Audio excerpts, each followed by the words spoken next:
Neste momento, Deus, através desta emissora, leva até você mais um programa de fé, com mensagens, hinos e orações a seu favor.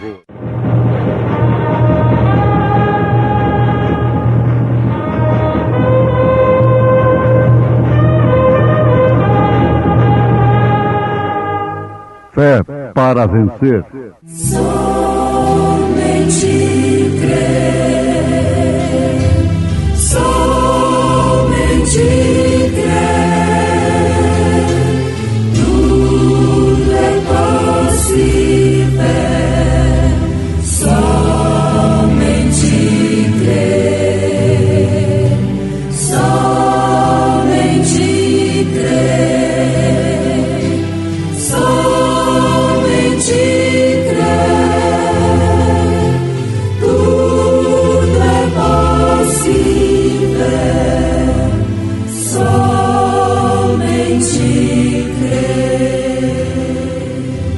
porque aquele que quiser salvar sua vida, perdê-la.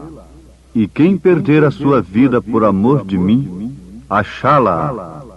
Pois que aproveita o homem ganhar o mundo inteiro, se perder a sua alma? Ou que dará o homem em recompensa da sua alma?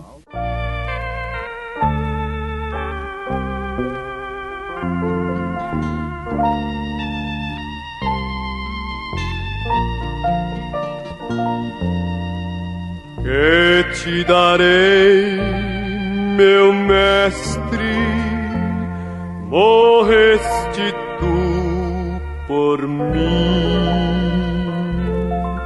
Menos darei do que obterei, e tudo darei a ti. Cristo, meu tudo é nada diante da imensidão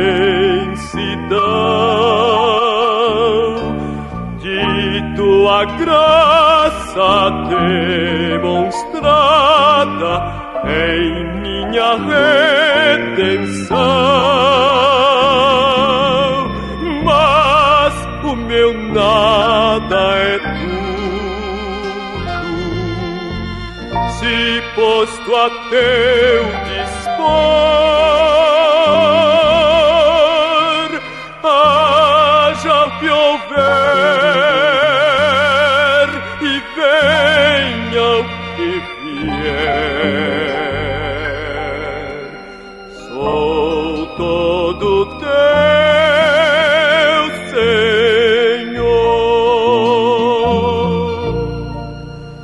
Que te darei, meu mestre, divino doador,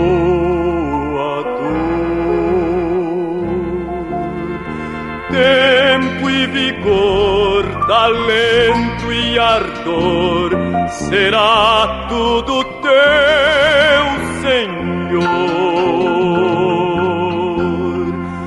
Cristo, meu tudo é nada diante da imensidão de tua graça demonstrada em minha redenção. Mas o meu nada é se posto a teu dispor, haja o que houver e venha o que vier. Sou todo teu,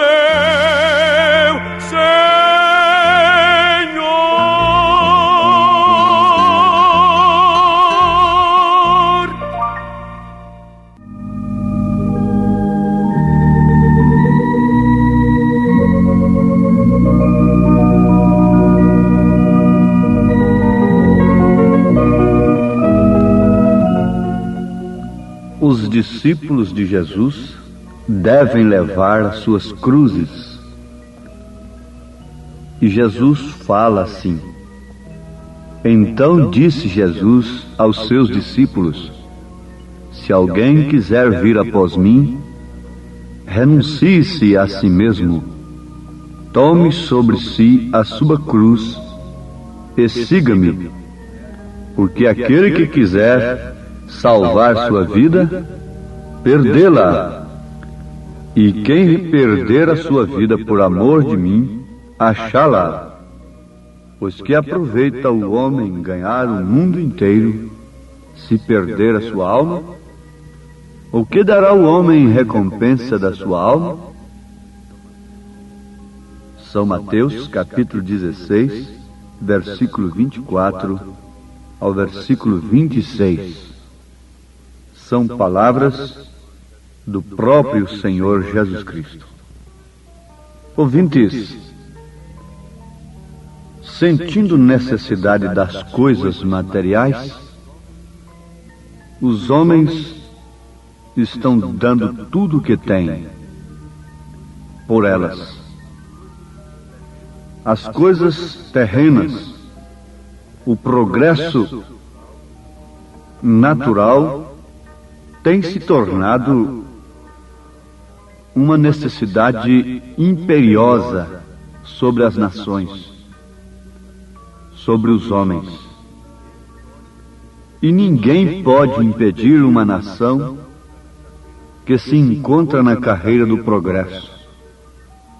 Uma nação jamais progrediria sem que o seu povo progredisse,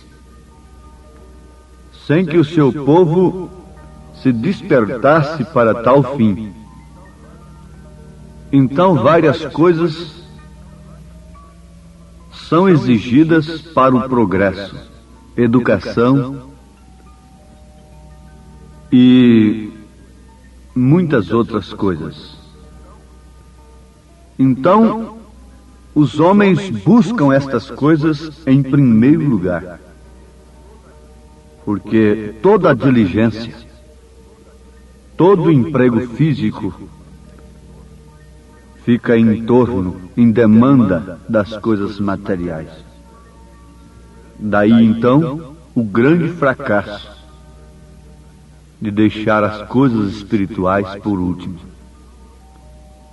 E o pior de tudo é que quando buscam as coisas espirituais, ainda cabe uma pergunta: estariam buscando, mesmo por último, a original ou a falsa? Se pelo menos, quando desse um tempinho e encontrasse a verdadeira palavra de Deus, talvez pudessem ser despertados, talvez pudessem constatar que os sinais que Jesus deu no tocante ao fim dos tempos são justamente estes: os dias de Noé, os dias de Sodoma e de Gomorra. Nos dias de Noé, a civilização superou totalmente qualquer pensamento acerca de Deus. A civilização fez o homem tão independente que uma irmã recebeu um rim transplantado. Vejam só.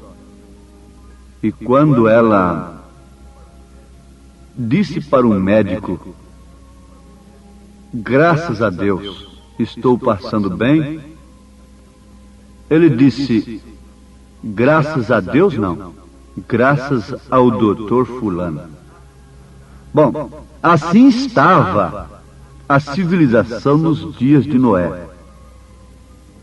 Por isso não podiam crer de maneira alguma numa coisa louca como a mensagem de Noé, e nem tampouco sentirem necessidade de sua mensagem, de seu recurso. Porque eles tinham tantos recursos técnicos. Para quê? Como sentir necessidade do recurso tão simples e tão humilde de Deus? Naamã, o general da Síria, foi ao profeta Eliseu. Mas o recurso era tão simples e o general estranhou muito. Ora, eu tenho águas límpidas, águas cristalinas lá no meu país. Por que eu vou mergulhar nesse Jordão imundo de águas sujas? O recurso de Deus para ele era aquele, embora contrariando a sua posição social, embora contrariando a sua concepção mental. Oxalá que os homens pudessem entender o recurso de Deus. A arca era o único recurso de Deus, mas dado a seu avanço, ao avanço, à civilização de então, eles nunca sentiriam necessidade de uma arca. Por quê? Nenhum cientista de então podia aprovar a mensagem de Noé, dizendo que de fato haveria possibilidade de chover. Então, para que queremos uma arca quando a ciência diz que não vai chover? Para que queremos recurso de Deus? Se é que este é o recurso de Deus. Bom, isso já explicou tudo. Vocês tragam agora para a nossa era. Para que queremos um profeta? Para que queremos uma mensagem tão rústica, tão louca, desta quando nós podemos ser evangélicos, com doutrinas modernas que acodem a nossa posição social, cauterizam as nossas consciências? Nós podemos servir a Deus, fazermos um serviço para Deus. Oxalá que todos pudessem atinar para o que precisamos nesta hora. O cantor disse: Senhor, eu preciso de Ti. E o que precisamos hoje não é de uma porção de coisas materiais. Não. Veja que a igreja tem tudo isto já. Mas ela está solícita. Ela está ociosa. Ela quer mais. Ela quer mais de Cristo. Quanto mais ela ora, mais o poder material aquisitivo lhe aumenta. E ela diz: graças a Deus. Graças a Deus. Mas que estupidez.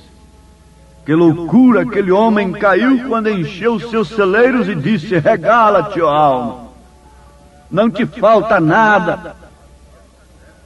Mas o que acontece é o seguinte: não precisamos de grandes igrejas. Não precisamos de grandes congregações. Não precisamos de mais programas no rádio e na televisão. Isso é simplesmente para dividir as atenções. Não necessitamos de nenhuma dessas coisas, mas o que precisamos hoje é para sermos espirituais. O que precisamos hoje é de pessoas que se humilhem perante Deus. Não importa se não tem nenhum centavo, e que orem até que aquele espírito dentro deles esteja satisfeito com a bondade de Deus e um reavivamento tome lugar dentro de seus corações e mude suas atitudes e a atmosfera na qual eles vivem. Quando a igreja só conseguia as coisas através da oração, ela tinha poder sobre o pecado. Mas quando ela passou a conseguir as coisas através do imperador, da política, então ela caiu. Ela caiu como Eva caiu lá no Éden.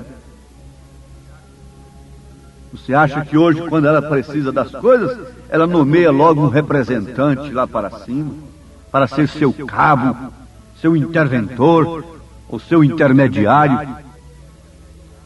A coisa está completamente ao contrário. Quando a igreja necessitava das coisas, ela se punha a orar. Na maioria dos casos,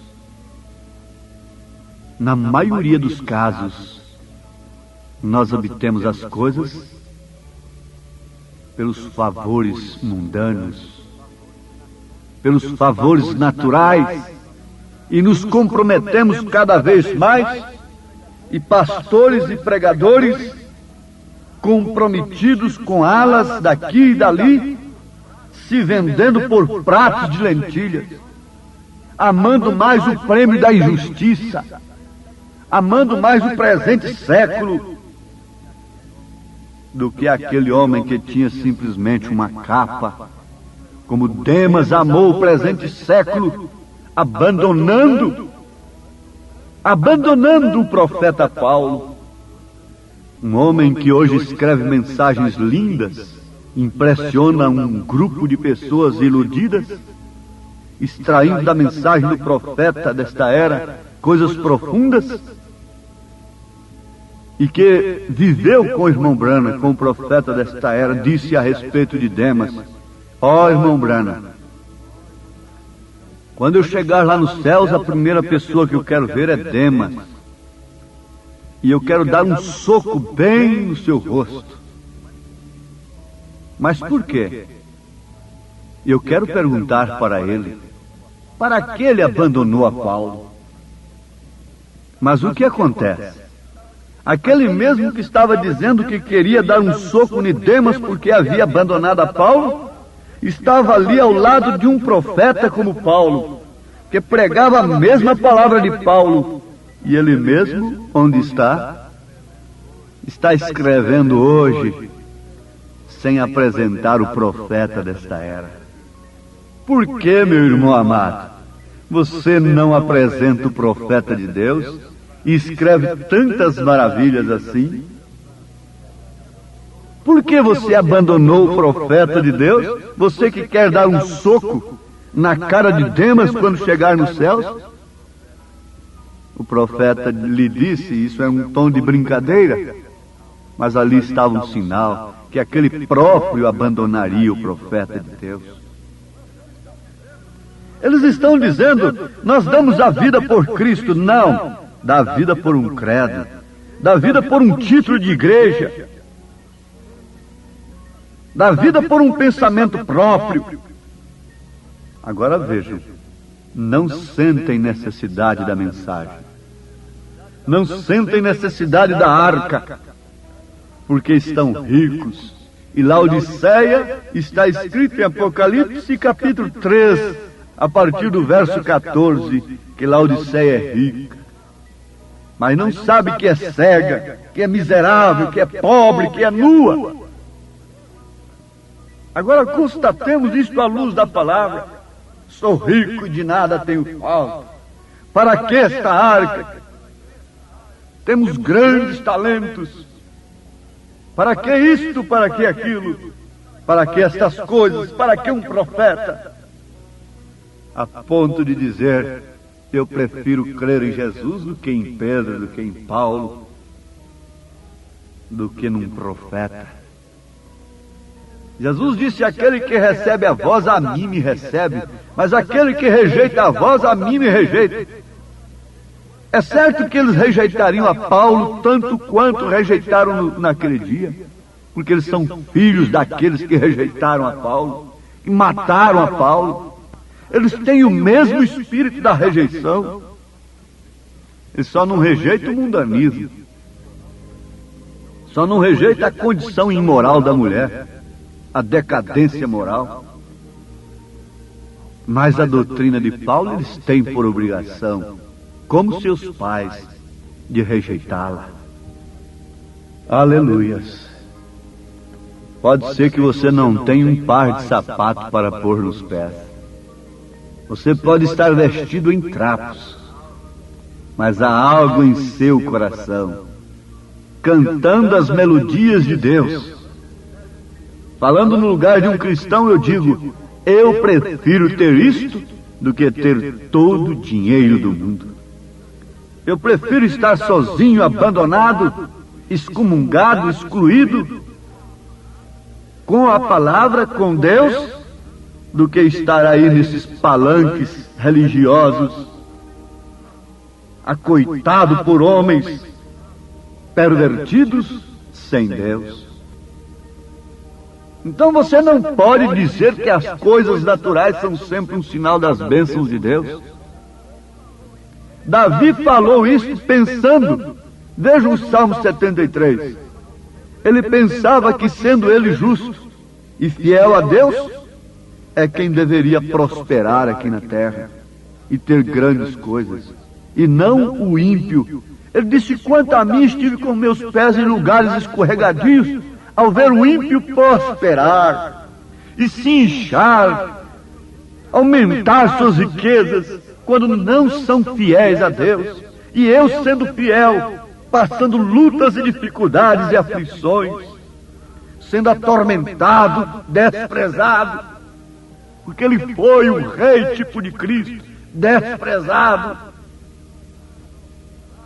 esteve exilado da sua própria cidade, esteve do lado de fora gemendo, desejando um gole de água daquela fonte. E um homem manqueba, aleijado, escarnecendo dele. Não é isso que está acontecendo agora? Aleijados, manquebas, escarnecendo da palavra de Deus. Cristo está fora dela. Cristo está exilado. Ele diz: eis que estou à porta e bato. Isto quer dizer, eis que estou fora de todo esse negócio que vocês criaram, que vocês organizaram. Mas saiam disto, venham ceiar comigo, recebam o colírio dos céus, adquiram para si vestes brancas, de linho puro, ouro refinado no fogo, caráter que vai acima de todas as coisas materiais, porque tudo fica aqui. A única coisa que se leva é o caráter, e o único caráter que transpõe os portais eternos é o caráter de Cristo em sua noiva, na sua igreja. É o único caráter que adentra, é a única roupagem que entra nas bodas do Cordeiro. As demais, os credos, os dogmas, as denominações serão lançadas no lago de fogo onde há ranger de dentes. Ele disse: como você entrou aqui, não tendo a roupagem própria? Quem dá a roupagem é Ele. Mas quem sente necessidade destas coisas, quando tem pratos fartos, mesas cheias, abundantes, e podem servir a Deus e a Mamon ao mesmo tempo, porém enganados. Grande será a decepção, não daquela mulher que tem vida oficial, vida livre. Ela não será decepcionada quando se deparar com o inferno. Não aquele ladrão, aquele assassino, ele não será decepcionado quando se deparar com o inferno. Mas sim esta, que se taxa de cristã e se confunde com as perdidas. Mas este, que se chama a si mesmo de cristão e não tem provado nenhuma experiência de conversão, e que ama mais os prazeres do mundo do que a lei do Senhor. O justo tem prazer na lei do Senhor e nela medita de dia e de noite. Onde está o seu tesouro, está também seu coração. O que aproveita o homem ganhar o mundo inteiro se vier perder a sua alma? Você pode ganhar milhões de almas para o seu pensamento. Você pode ganhar tudo neste mundo. Mas o que adianta? Laodiceia é rica, mas não sabe que é pobre. E esta é a pior desgraça da pessoa. O Senhor vos abençoe, ouvintes, no nome de Jesus Cristo. Amém.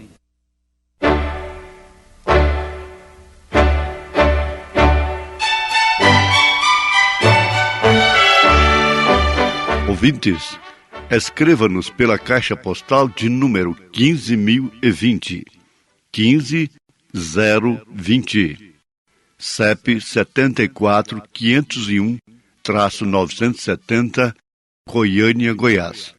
O nosso endereço na internet é www.apalavraoriginal.org.br. Volte a nos ouvir amanhã novamente neste mesmo horário, nesta emissora, se o Senhor nos permitir, com fé no Filho de Deus, a fé que vence o mundo.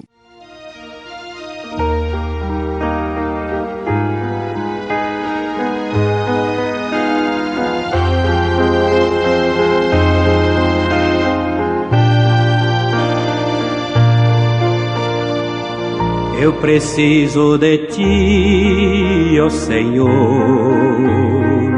quando a morte ao meu lado chegar. Eu preciso da tua presença pra minha fronte elevar e alegrar. Eu preciso da tua amizade, não duvido que em ti há prazer. Se na vida eu tiver dissabores, alegria contigo eu terei.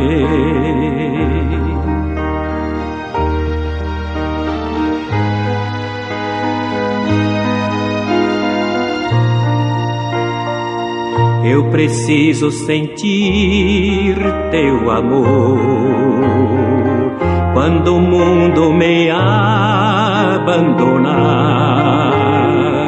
Ao teu lado as angústias desfazem, se bem perto de ti para sempre eu ficar. Eu preciso da tua amizade, não duvido que em ti há prazer. Se na vida eu tiver dissabores, alegria contigo eu terei.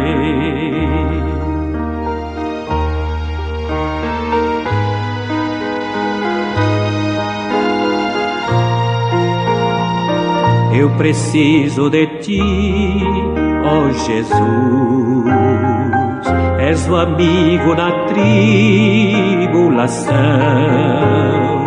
Em tuas mãos eu deponho o meu ser, os meus dias, meus passos e o meu coração.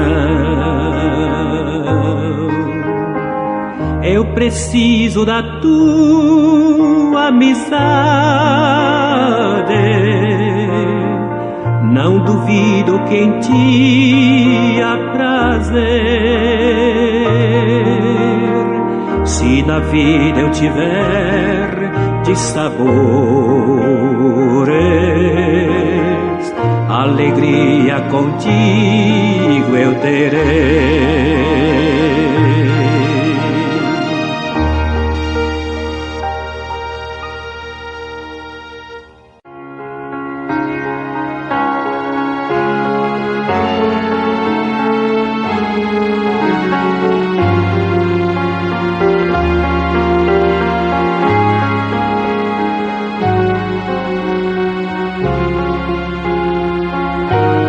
O grande amor de Deus, este grandioso amor, é bem maior do que alguém possa imaginar. Excede a tudo que se possa conhecer. É insondável, inigualável o amor de Deus. Vejo o amor de Deus no amanhecer do novo dia, no ar puro que eu respiro,